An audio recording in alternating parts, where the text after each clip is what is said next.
O que seria expiação? E a palavra de Deus fala sobre isso, né? Expiação encontra-se poucas vezes na Bíblia, mas o conceito de expiação constitui um assunto principal do Antigo Testamento e do Novo Testamento. As palavras mais conhecidas são reconciliação, propiciatório, sangue, remissão de pecados e perdão. Estão diretamente relacionados a esse tema. Eu sou o pastor Paulo Carvalho e você está no resumo de aula. O último módulo que nós ministramos foi sobre expiação, é o módulo 7 da Escola de Ministérios.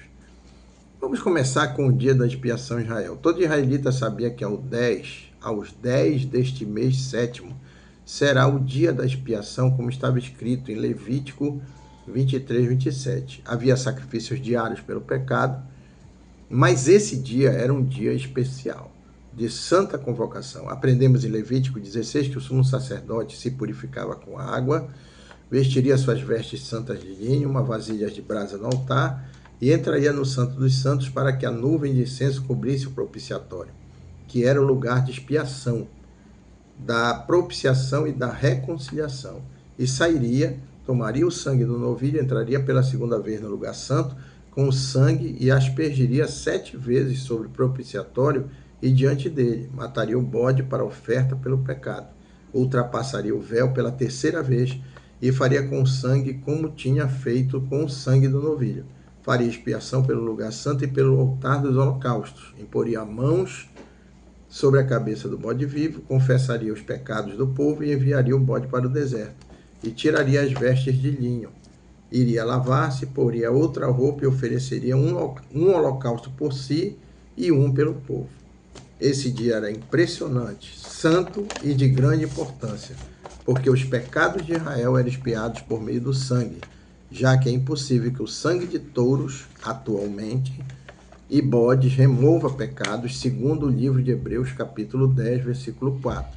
Esse ritual deveria repetir-se a cada ano, né? Levítico 16, 34. Até aquele dia grandioso em que Cristo seria oferecido de uma vez por todas, para sempre, para tirar o pecado de muitos, como está escrito em Hebreus, capítulo 9, versículo 28. Por que a necessidade da expiação? Deus fez o homem à sua imagem, e como Criador tem o maior direito de estipular o procedimento correto para a sua criação. Isso ele fez na forma de leis destinadas para o nosso bem. Deuteronômio 10, 13. O pior que podemos fazer é violar a lei de Deus, e a isso chamamos de pecado ou transgressão da lei. Primeira Epístola de João, capítulo 3, verso 4. Os primeiros seres humanos transgrediram e a culpa deles evidenciou-se pela tentativa de se esconderem de Deus. A justiça exigia uma pena pelo pecado, e a pena era a morte, a separação de Deus, manifestada pelo afastamento deles do jardim do Éden, conforme você lê em Gênesis capítulo 3, versículo 8 e o verso 24. O pecado continua até hoje. Desde aquele primeiro momento ali, Paulo resumiu a história e as consequências do pecado em Romanos 5,12. Assim como por um só homem passou a todos os homens o pecado, né? Entrou o pecado no mundo e pelo pecado a morte, assim também a morte passou a todos os homens, porque todos pecaram. E se morremos em nossos pecados, não podemos ir para onde Cristo está, porque o critério de Deus é a perfeição, e é por isso que nós estamos debaixo da perfeição, que é Cristo, do sangue do Cordeiro. João capítulo 8, verso 21 e verso 24. Vemos então que a necessidade suprema de todo homem é ter os pecados expiados, para que receba o perdão de seus pecados. A expiação e o sangue de Cristo. Cristo é o nosso sumo sacerdote.